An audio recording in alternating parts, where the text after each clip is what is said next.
This is our next session post lunch, and we've got Karthika Nair and Lina Ferreira to talk about bearings. Now, Karthika Nair is, as you all know, the author of several books, including Until the Lions, Echoes from the Mahabharata, which won the 2015 Tata Literature Live Award for the Book of the Year, and A Different Distance, which has been written in collaboration with American poet Mariam Hacker. And in conversation with Karthika today is Lina Ferreira, who is, of course, our PI for the festival, our co-conspirator, as far as I'm concerned, and an assistant professor in the program of creative writing at the University of Chicago, and she's the author of several collections and some more on the way. So with that, I'll just hand it over to you, Lina. Karthika, you're on the screen. I'm going to be looking at the camera, and hopefully this will work and it will feel natural to someone. Not to me, but someone. To someone it will feel natural. Karthika and I were exchanging emails early on, and I think as is natural, I have read a book, at least one, usually two books from everybody in the festival, which means that I'm going blind, and I've spent so much money on books in the last season. However, Karthika's book was one of my absolute favorites. Until the Lions blew my mind about how you could write, how you could conceive of history and reconceive of history. We talk so much about history is always written by the victors, and yet history is always interpreted by those who remain, and that interpretation belongs to the survivors. And I couldn't read the book just once. I reread it immediately afterwards because it was such a phenomenal, colossal feat to accomplish. And I hope that this isn't too. I have to look at the camera and then occasionally look at you to make sure that you aren't like frowning or weeping or like shaking your fist at the screen. So again, hopefully this will not feel natural to somebody. So when we were exchanging emails, Karthika and I decided to sort of focus on this particular volume, although she is prolific in many other areas. Primarily because we both have a similar interest coming from this mythological backgrounds and focusing on reimaginings and retranslations. So the title Bearing is very much in sort of motioning towards that which myth and reimagining and retelling can actually bear. Is that fair? Would you say that you agree with this assessment or representation? Yes, I mean, it feels like a really good way of anchoring our conversation. Like as you probably noticed, I was a bit confused initially during our exchanges. And first of all, thank you for that lovely welcome, and thank you, Avik, for inviting me and the CANTO team. I was, a little thrown initially because Bearings is also the name of my first poetry collection. But I guess it just makes, cosmic sense. So I thought that we would start with, I really loved your introduction because it was a really organic way to discuss the impetus of the work and how it actually comes to bear. So would you mind, for those who perhaps are not familiar with your work, giving us a brief sort of outline of Until the Lions? Would you be amenable to that? Of course. So Until the Lions, the strapline really provides its own, shall we say, diegesis. It's echoes from the Mahabharata. So I'm, very clear from the title onwards, and as you said in the introduction, that this is in no way a comprehensive telling of the Mahabharata that, would be well nigh impossible in one lifetime, though many people have wonderfully done it. Compression wasn't something I was aiming at, nor was exhaustiveness. It's very much a case of echoes, or that which remained, or that which I was most drawn to. So it's extremely subjective as well. It's the Mahabharata, or episodes from the Mahabharata, or the narrative and that world in which the narrative unfolds, seen through 19. I'm tempted to say creatures, because not all of them are human. There is a dog, there is a serpent queen, there is a god come down on earth. So it's really, yes, 19 living beings, and their memories, or their their experience of this epic, notably the events leading to the Great War. Wonderful, thank you. So I think I have a lot of questions, obviously, but I thought I'd start with perhaps the most simple or obvious one. You could have chosen from a variety of different myths to tell. Now, you do, again, a really comprehensive explanation of why you settled on the Mahabharata. And I'm practicing that, and I'm sure I didn't get it right, but efforts were made. So you decide this is the one that I'm going to settle on, but you also didn't have to retell any myth whatsoever. What is it that you felt needed to be said, and why did you decide that the retelling, the reimagining of a myth of such epic proportions was the right medium for it? Um, Again, apologies to those who read that particular introduction, which is the one in the American edition by Archipelago. But as I say in the introduction, you're right. I could, have chosen another myth, or as you just pointed out, gone for an entirely fresh story set in our times. But I am drawn to foundational epics, to foundational myths, because I think they contain something timeless. They contain the essence of humanity, the good and the bad and the gray and the doubtful, distilled to its essence, whether it is love, loyalty, friendship, questions on morality, anger, hatred, revenge. Again, the good and the bad, but the entire spectrum of human feeling and action and reaction. And I find that perhaps one of the reasons they remain endlessly relevant is because they're timeless, because you could, remove the immediate environment or the kind of narrative time, the narrative epoch in which an epic or a myth unfolds, and you could reposition it anywhere in the chronology, in the larger timeline that we know. I wonder, and I hope that this is, as I was reading it and rereading it, I hope this isn't a leap, so allow me to ask a question. There's, in your introduction, you say that one of the reasons that you chose Mahabharata was the enemy is one's own kin. The blood they spill is their own, ultimately, rather than the other as the enemy. And it struck me that to retell a story that seems inherently circular, then it seems also for it to beg the question to be circular in its retelling as well.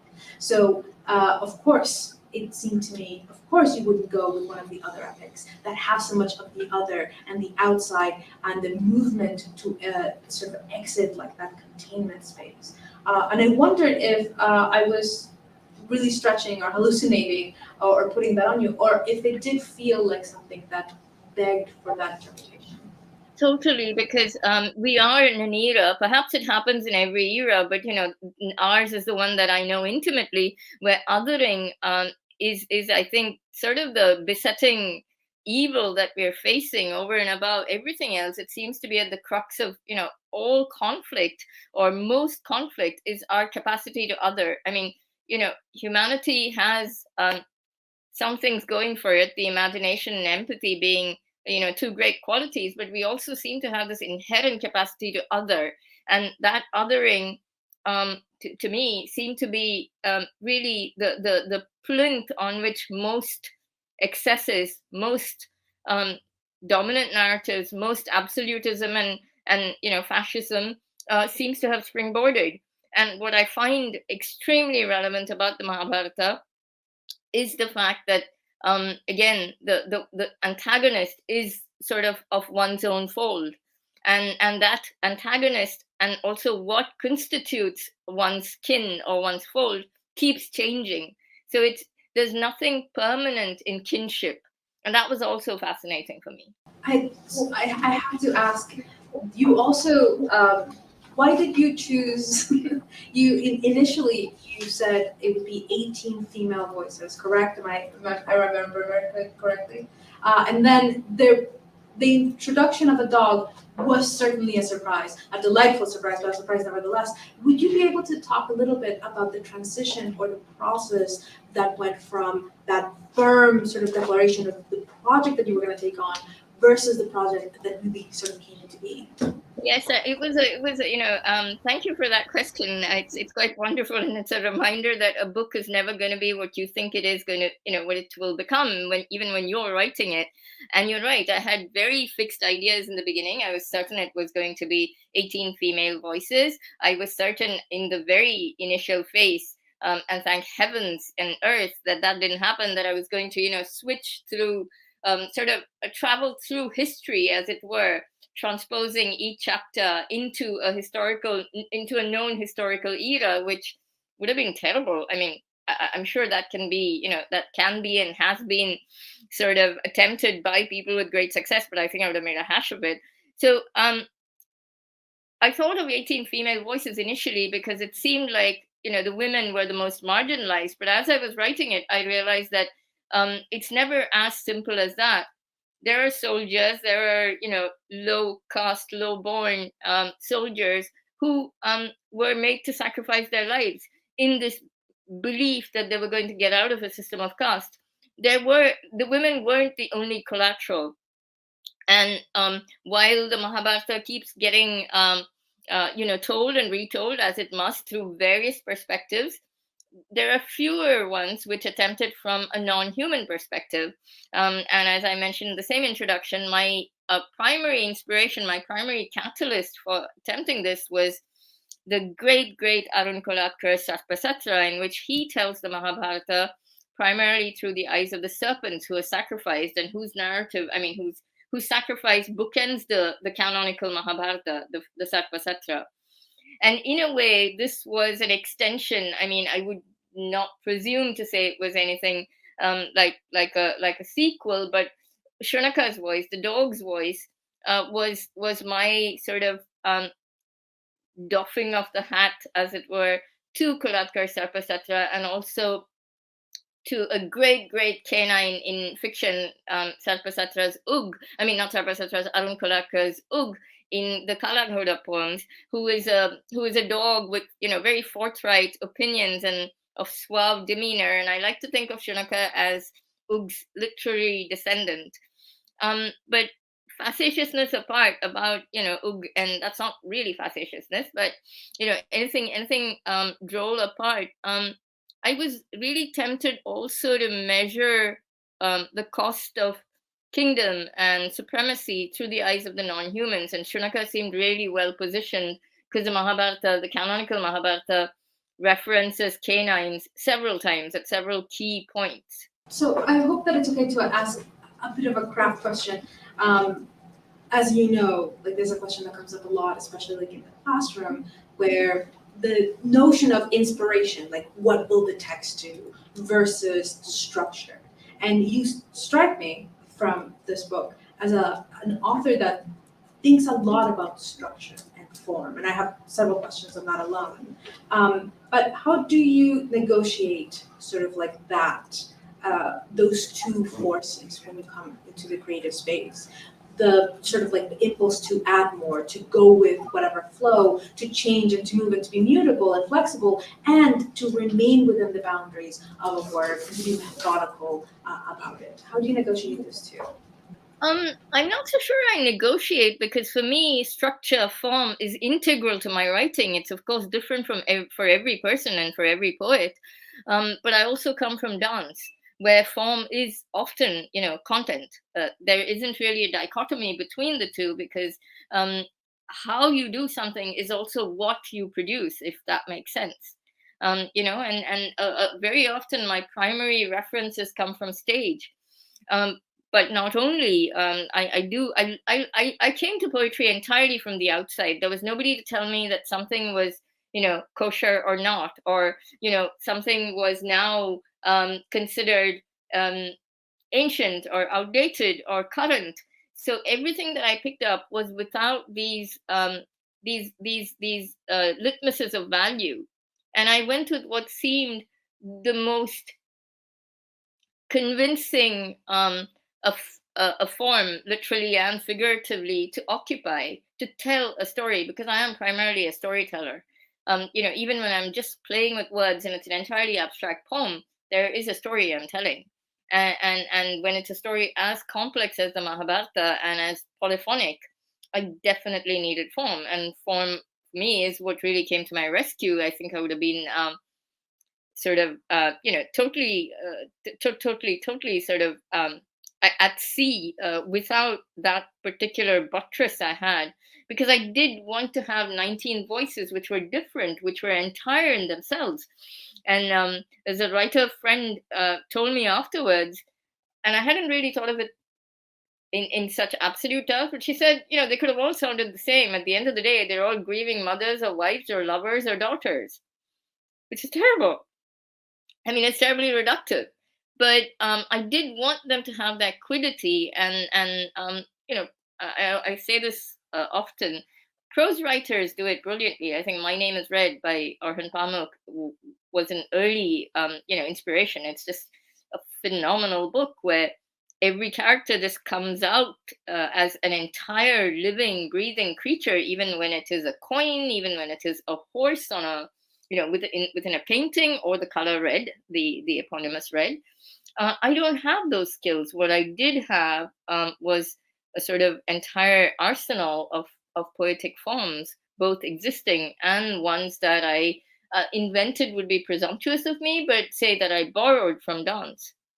Honest, I feel like I set up the question because I was really hoping to elicit that answer. I always say that when form is done correctly, it is content. And one of the things that is most striking about your book is, for example, I have right now Jeremiah for the Debris of Stars open.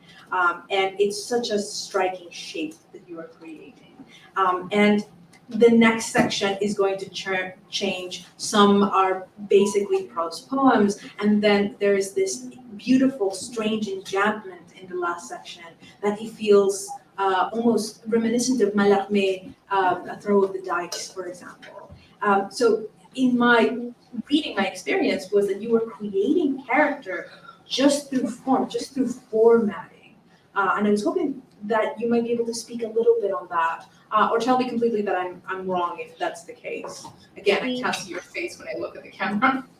No, you're absolutely right, and I'm so pleased and honored you picked that poem, because it's many things, as you probably noticed. It references an ostinato. At the end of the day, it is one beat.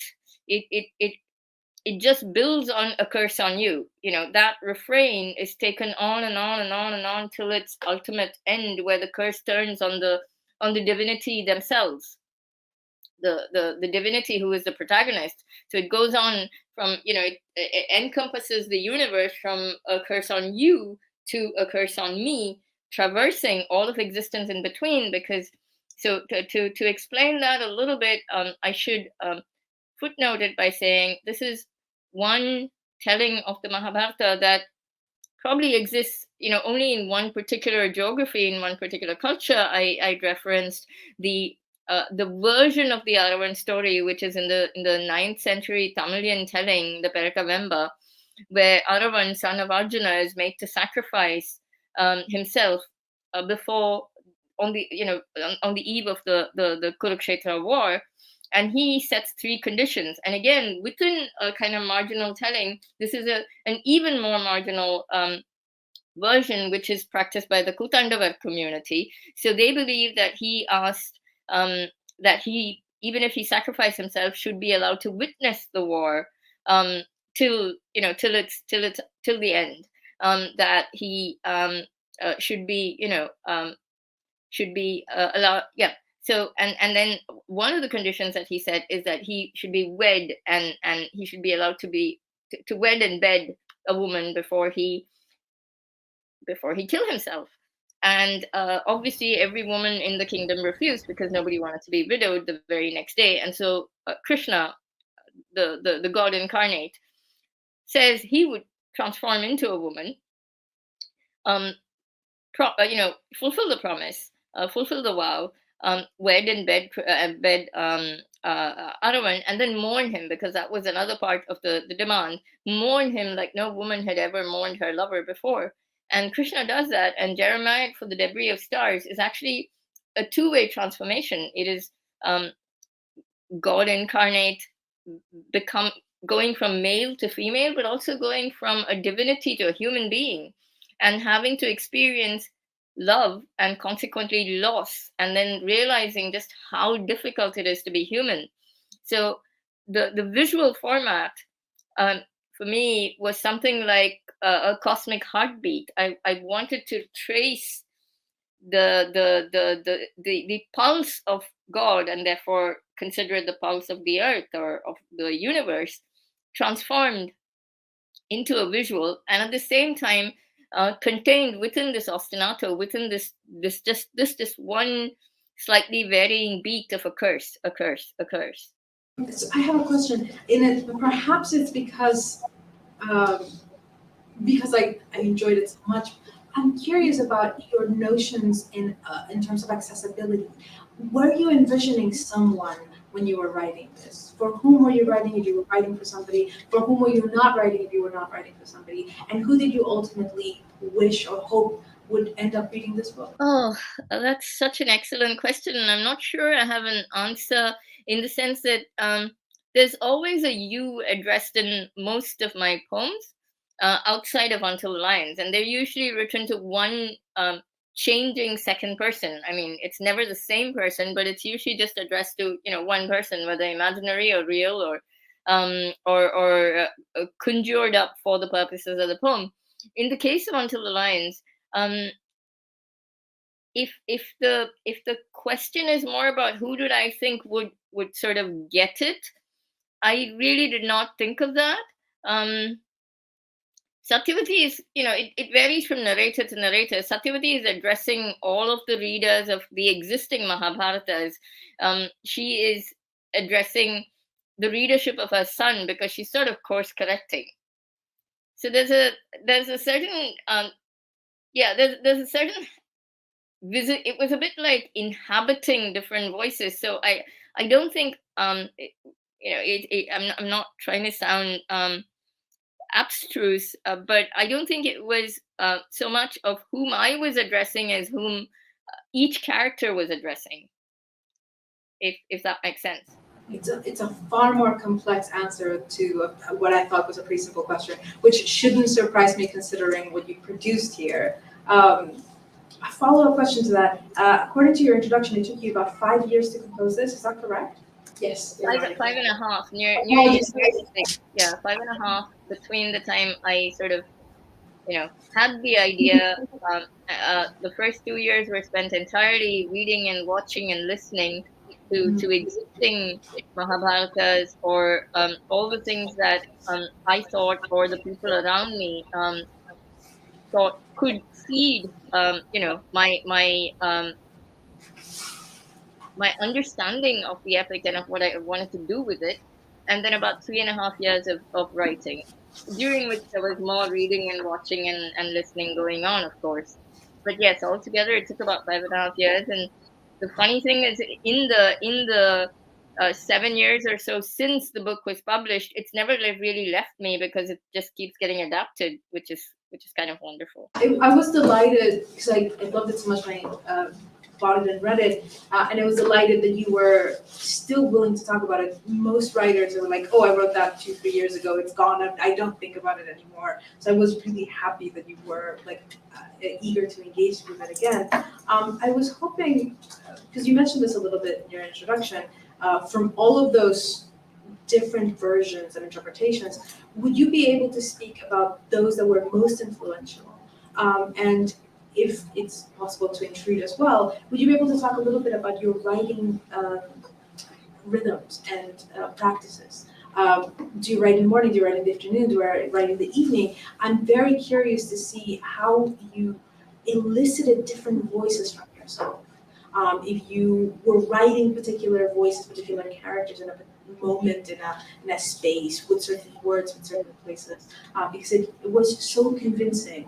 And again, I think I'm going to abuse this word significantly, but it only because it is true. It was very striking how effective it really was. So I have, contrary to what I try to do on the page, I have very little structure in my life because life is really contingent on my body and health, and my hospital rhythms pretty much defined how Until the Lines got written. Um, so there are poems that were written in post-op. There are poems that were written when I was very ill. Jeremiah for the Debris of Stars was one, and I think in some ways I conflated the rage of Krishna turned into Mohini with a certain amount of despair that I was feeling personally with the inadequacies of the body. Um, so that's one thing, and the other thing is, as I mentioned, I work in dance, and I tour less now because my health has deteriorated significantly. But in the years that I wrote Until the Lions, I was very often on tour. I was very often in rehearsal studios or backstage. You know, a lot of it got written in a railway station or on a train or on a plane.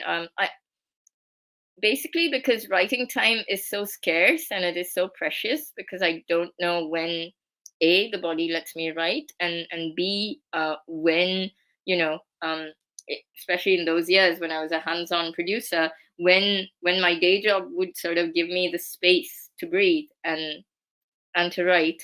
I just sort of greedily grasped every bit of time I actually had. And then there were things which were, I mean, dance really helps in that way. There were moments or visuals which directly fed into the writing. I mean, when I reread it or when I look at it, I know instantly what I was watching or what where I was when I was writing the poem. I hope this is not too forward. You've written a little bit about this, but um, do you think that there was a transference from that moment of being frustrated with the physical body to the embodiment of the text? With certain of the poems, absolutely. I mean, there wasn't I wasn't exactly practicing detachment. There was a lot of transference. I mean, the Jeremiah for the Debris of Stars, absolutely. I think the sort of, shall we say, the scale, the apocalyptic kind of environment I was going for was directly fed by Stravinsky's Rite of Spring, but not just the music. The music is an ostinato, but it was the environment that is conjured up in Pina Bausch's dance adaptation, which is dark and and and and relentless. There is something just mesmeric about it, which I wouldn't come close to replicating, but which was hugely influential. But I think all of the despair came from a certain level of physical pain. The Rite of Spring, correct me if I'm wrong, did not elicit a mob the first time that it was performed, and did it not end violently? It did. It's a unique thing to be inspired by art that inspires violence and art that contains violence and then gets manifested and translated into something else entirely. Um, I know that the things that I should be doing in this moment are focusing on these questions, but I am also just so very much in love with the text that I must confess my absolute lack of objectivity in this case. I mentioned, I asked the question earlier, and I was hoping to sort of retrace our steps back. Would you be able to talk a little bit about the versions of the Mahabharata that inspired you, that you found most influential for your own work? Yeah, sorry, I did kind of realize that, didn't I? There was so many. There are so many, and I think um not all of them were textual. I mentioned Arun Kolatkar's Sarpasatra, which has been so inspirational in so many ways. It's a slender volume of not quite 100 pages, I think, where Kolatkar does for me immense feats of poetry and reimagining, but also of drawing the Mahabharata into our age and talking about things which were not quite yet at the forefront of everybody's thought. Ecology, for instance, um, you know um, it's a profoundly all-encompassing text in the sense that the non-human has such a central place, and that was one of the reasons why Until the Lions took the shape and the colors that it did. There's Randamuram, which is the great M.T. Vasudevan Nair's telling of the Mahabharata in Malayalam, which is my mother's mother tongue, and which tells a story of which revisits the Mahabharata, but locating it, and that's where I realized also it locates it in a matrilineal Kerala society, and that's where I realized that epics, um, you know, are profoundly informed by the times that they traverse. So when you have literary historians talking about how one can trace which parts of the Mahabharata may have evolved across different centuries, it makes complete sense. Then there are all the performative versions which influenced me.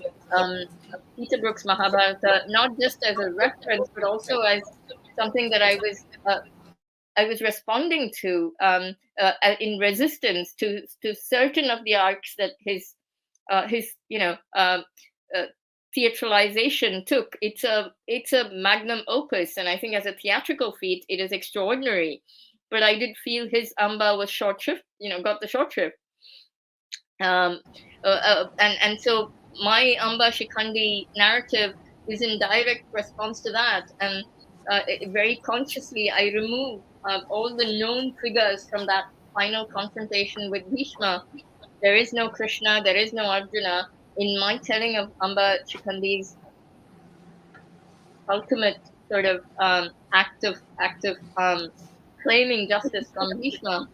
So it's wonderful to. I think the page is great because it gives you so much freedom also to sort of talk back to the people who sort of contributed to your own journey of understanding or engaging with the Mahabharata.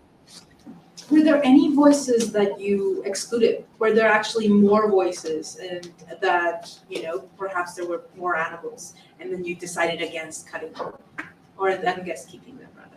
There's just one poem which I scrapped because it was god awful. It was just terrible. It was one of the first poems I wrote, and it was in the voice of Ambika and Ambalika, Amba's younger sisters, the two queens who go on to actually birth the Kuru dynasty as the children and the grandchildren who finally meet on the battlefield.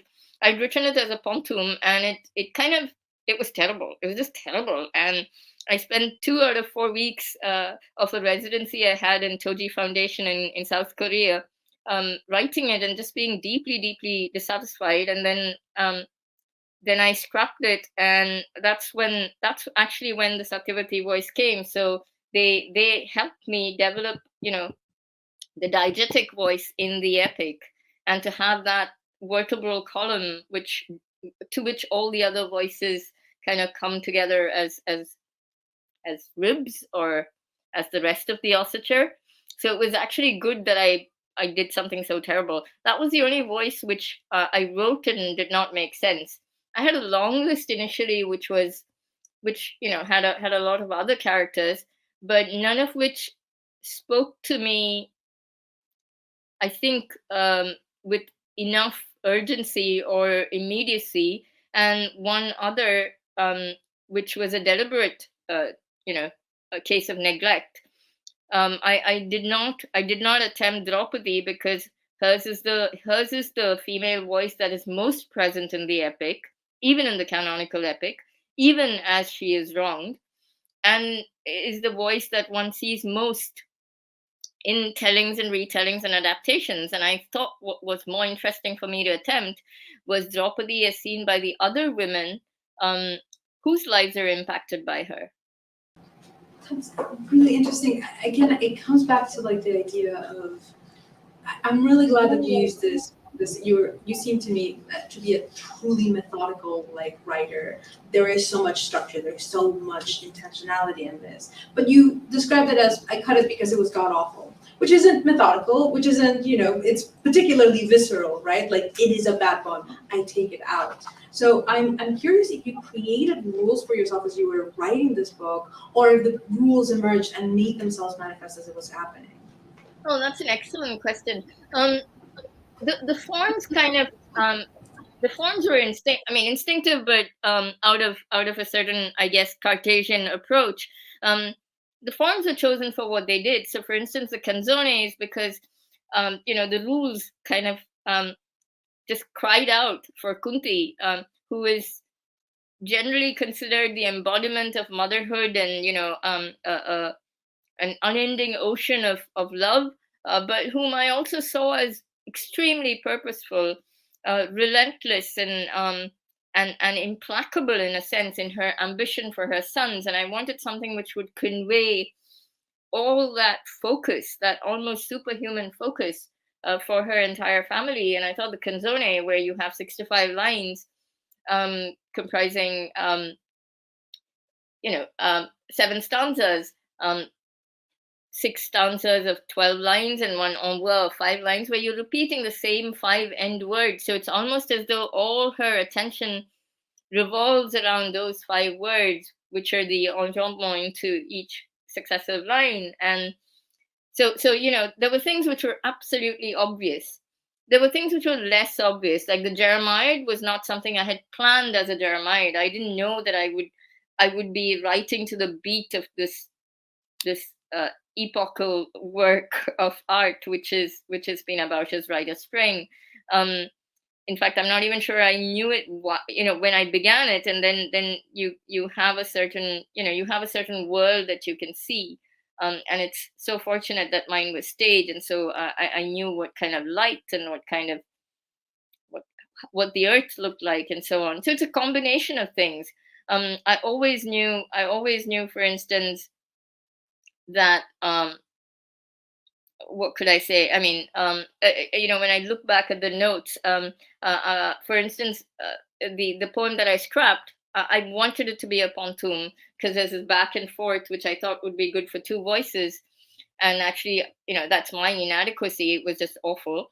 But the pontoon came in very useful in writing Gandhari's voice, because here is a person whose past is constantly weighing in on her present and will not let her live freely, and therefore will also haunt her children. So it's a combination of, I think, instinct and preparation, or foreknowledge, if that makes sense. I think that leads me to my next question, which is a little bit longer than the rest now. That's okay. I'm not a poet myself, but I am a translator, and I translate primarily poetry. One of the things that I always tell my students when I'm teaching translation is that translation is always a negotiation of loss. The everythingness cannot be translated. We do not have ideas and then just pour them into words. They are intertwined and they exist together and they come together at the very inception of things. So when I translate, I very frequently have to make those decisions, especially when it comes to poetry, especially when it comes to complex poetry such as this one. If I were to take on this project, I would have to create a very strict set of rules. What am I going to give primacy to? What is going to be sort of the leading principle as we move through things?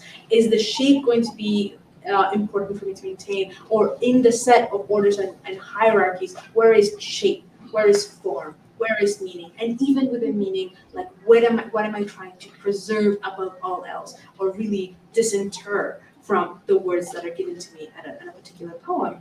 I find that adaptation, reimaginings of retellings are very much translation, or they live within the rules of translation. And if you disagree, I'd love to hear more of your thoughts on this. But if it does fit that parameter, then what were your guiding sort of principles when you were reimagining this? Like, what were you going to preserve from the original, and what were you going to remake in a new image? A small digression, but not really a digression. What you said resonates so much right now, because I'm working with 5 translators on the French edition of Until the Lions.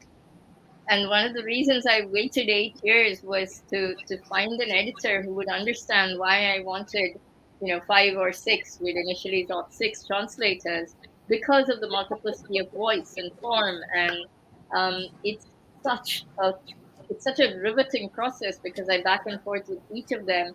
And my publisher editor um, has been extraordinary. He's allowed me to sort of define, the choice of work, and who will be translating which work. And this is a conversation we're having all the time. Like, what do you retain? Is it the metrical quality? Is it the meaning? Is it the shape? And if it is if it is the form, for instance, in Kunti, which is a great example of how much of meaning is sacrificed for, in order to retain, or in order to be faithful to those five end words. um so yes, so what you said about your own process just speaks a lot to me right now. And as to whether retelling is in a sense translation, it is, but I think it's both a lot freer in some ways, because the the the voice you're trying to be faithful to is the voice that you think has not, at least in my case, um, is the voice and not the event, um, as it's recounted in the canonical epic or in another epic.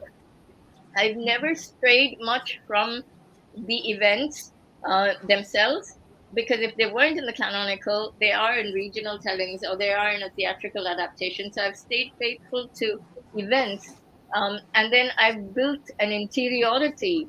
So what I've tried to be faithful to is the larger narrative arc, but within that, I have the freedom to create interiority for each character, and that's actually what I've tried to do. Which is also why, I've had this discussion with other writer friends about, wasn't I tempted to sort of just invert the gaze, because often what happens is it's interesting to say turn the bad guys into good guys, etc. I've tried not to stray from uh, the event arc, but question or rework both motivation and action. That So makes perfect sense. it's a tightrope between fidelity and freedom. That makes perfect sense. And again, I'm guessing what you're doing with your face if you're taking pause, because I can't see your face unless I turn it this way. So my apologies. Again, someone will appreciate this at some point. It makes perfect sense when you talk about interiority, and you make this very clear in your introduction as well. It is very interesting to sort of revisit. I read recently an adaptation or a reimagining of the story of David and Goliath from the Bible, from Goliath's point of view, and they make him into sort of like, really, he does not want to be there. It's entirely accidental. And I really loved it. It was a really beautiful reimagining. But it does, like, that is predictable in a way. And perhaps more importantly than something predictable, the explicit goal that you state in your introduction is to give complexity. When you are at war with your own people, with your own kin, then there are no good guys and bad guys, because, as my mother says, I come from Colombia, there's a long civil conflict, and my mother always says, this is not a war, this is a suicide. And to me, perhaps this is one of the reasons that I really appreciate your work.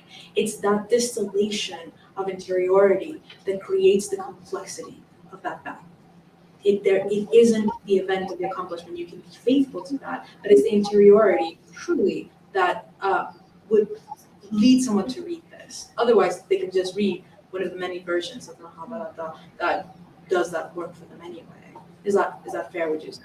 It is. I think there are absolutely brilliant Mahabharatas which have inverted the gaze, or the equations, or changed the endings, and as there should be absolute freedom, because what matters is conviction. What matters is the possibilities, the endless possibilities. And as we both said when we began the session, it's all about how relevant is a myth or an epic, and this is both, because I approached it primarily as a literary text. And that you will always, and it's not about, I mean, there's this assumption that this is a new age thing. It isn't. The oldest telling that I found was in Bhasa's works, and that's roughly 2,000 years old, where he imagines the children of the Pandavas and Kauravas not wanting to go to war against each other, or they imagine, or he imagined Duryodhana actually being a very caring adoptive father to Abhimanyu, whom he actually kills in the canonical Mahabharatas. So, retellings, and I think it's a great blazon to the freedom of imagination, and the fact that that's something timeless again. Favorite question to ask is, and you've given quite a few interviews, especially writing of this work and recent work. Are there any questions that you wish people would ask or ask more frequently that you could answer? I get asked a lot of questions. So that's there's not really a favorite, I guess. No, no. I sometimes get tired of the question. I mean, it's the opposite. I sometimes get tired of the question, why isn't Draupadi there? Which I get asked a lot. But no, all questions are great. Actually, even the question about Draupadi is terrific, because it's a chance to remind ourselves, me included, that the lions are not necessarily the ones we think they are, and her position, Draupadi's position, is entirely valid. Of course, I just didn't think I could bring anything new to it. That was a roller coaster of an answer. I asked you what was your favorite. You said this is my least favorite, but even that one has a lot of value. Thank you. Do you have a favorite section or poem in this book? I have several, actually. Amba Shikhandi, because it was the first major voice I tackled, and it was the toughest. It took me a month to crack, to get exactly that duality of physical form and the singularity of experience.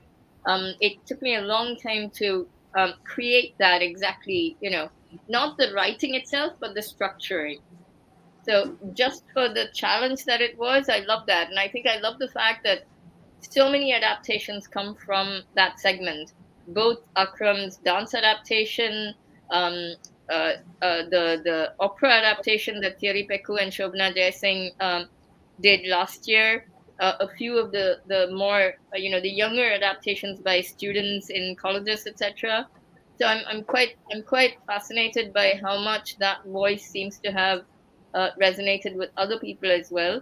I loved writing Shunaka. I loved writing the canine voice, and the Jeremiah, for obvious reasons, was quite unforgettable. So I'm very attached to that as well. The Canzone, because for a very selfish reason, one of my favorite poets, someone I admire deeply, Jeet Thayil, um, always says you should write at least one Canzone in your life. And I was just very, very happy that it was for the right voice. I mean, I can't imagine doing Kunti in any other voice. So I was really, really happy. I wrote the one Canzone that a poet should write, so to say, and that it was Kunti. We agree on the favorites, and I'm not surprised. It has been an absolute joy to read this book. Thank you for writing it, and thank you for being here with us. Thank you so much, Karthika. If you could join me in giving a round of applause. Thank you.